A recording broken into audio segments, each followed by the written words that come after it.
Aman Benson. Le journal des stratèges. Boris Kalt.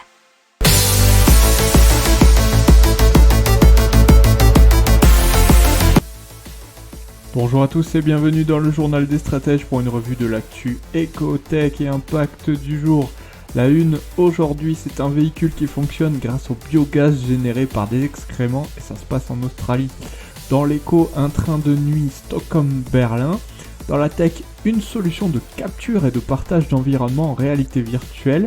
Ensuite, c'est l'identification numérique par le rythme cardiaque. Et enfin, une machine à multiplier la peau à greffer. On terminera dans l'impact avec une application pour partager les bons gestes pour l'environnement. Vous écoutez le journal des stratèges numéro 137 et ça commence maintenant. Donc on commence tout de suite avec Urban Utilities, c'est une société chargée de la fourniture et du recyclage de l'eau dans le Queensland en Australie qui vient de mettre en service sa deuxième voiture électrique rechargée par le biais d'un processus circulaire incluant un biogaz généré par des excréments humains. Le processus circulaire consiste à capter les biogaz obtenus dans les bioréacteurs par décomposition des nutriments présents dans les excréments humains et des eaux traitées par la firme.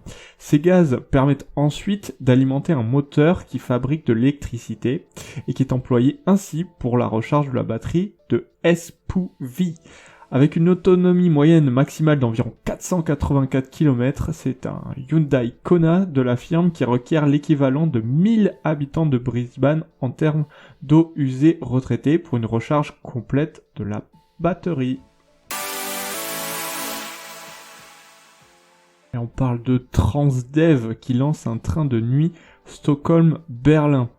Et ça ferait 16h32 pour rejoindre l'Allemagne au départ de Stockholm, la capitale suédoise bien sûr, et 17h22 dans l'autre sens, puisqu'il y aurait un arrêt au Danemark dans la banlieue ouest de Copenhague. Cette liaison serait assurée tous les jours en juillet et en août, puis par semaine jusqu'en octobre, et ça s'inscrit dans la renaissance du train de nuit plus respectueux de la planète que les vols low cost. Et ça sera donc l'occasion de voir s'il y a un vrai marché pour le train de nuit, et il faut savoir que ça a été remis à la mode notamment à cause du fly scam, que c'est ce qu'on dit en Suède, c'est la honte de prendre l'avion. Allez, on parle maintenant de Varjo, qui annonce une solution de capture de partage d'environnement pour la réalité virtuelle et augmentée. Ça s'appelle Varjo Reality Cloud, qui utilise des capteurs intégrés au casque Varjo XR3 ou XR3 pour scanner un endroit puis le rendre immédiatement disponible à un interlocuteur afin qu'il s'y transporte virtuellement. Un premier pas vers le métaverse, c'est un concept qui est vraiment à la mode en ce moment, qui désigne une sorte d'internet en 3D et aussi en temps réel. Alors Varjo annonce aussi l'acquisition de l'entreprise norvégienne Dimension 10, un spécialiste de la collaboration 3D pour le design industriel, l'ingénierie et l'architecture. Alors cette société accueille aussi Lincoln Wallen qui est le CTO d'Improbable et il va siéger au conseil d'administration de Varjo. Improbable, c'est important parce que c'est une start-up qui est spécialisée dans la création d'instances de moteurs 3D pour créer des mondes virtuels de très grande taille avec des performances optimisées. Allez, on continue avec DeepSense qui vient d'ajouter une brique technologique clé à la solution de l'identification numérique et c'est la mesure du rythme cardiaque. Alors cette technologie a fait l'objet d'un transfert qui a été mené en 2021 par la SATT Science. Et c'est une innovation de rupture issue des travaux menés au sein du laboratoire INVIA à Dijon. Alors il y a un capteur RPPG, Remote Photofluorescence de technologie qui combine l'intelligence artificielle et les capteurs cardiaques sans contact pour former un système de monitoring physiologique en temps réel. Alors ça pourrait avoir des applications dans la santé pour la télémédecine ou les diagnostics sans contact, les transports pour alerter sur la fatigue ou le stress et aussi la sécurité pour la télésurveillance et la preuve du vivant dans le processus de reconnaissance faciale. Alors la startup a levé 3 millions d'euros en 2020 auprès du fonds américain SIF et de Business Angel et donc ils vont lancer leur commercialisation. Allez, on parle de Cutis qui crée une machine à multiplier la peau à greffer. Et cela à partir d'un petit échantillon de peau saine prélevée sur une personne brûlée.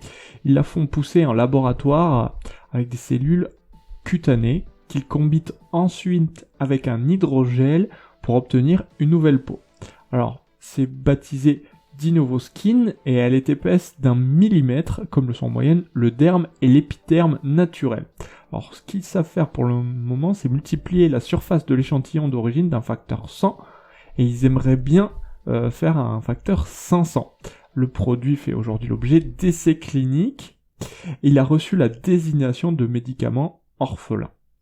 Alors, pour le moment, nous fabriquons, disent-ils, entièrement à la main, mais ils essayent de faire baisser les coûts de façon considérable grâce à une machine qui pourrait permettre de rendre notamment le traitement abordable, même pour les pays en développement. Et cette machine s'appelle DinovoCast, qui est développée avec le Centre Suisse d'électronique et de microtechnique, CSEM Lyon, à Neuchâtel, et elle est capable de fabriquer plusieurs greffons de peau simultanément dans un processus entièrement fermé, sans aucune intervention manuelle.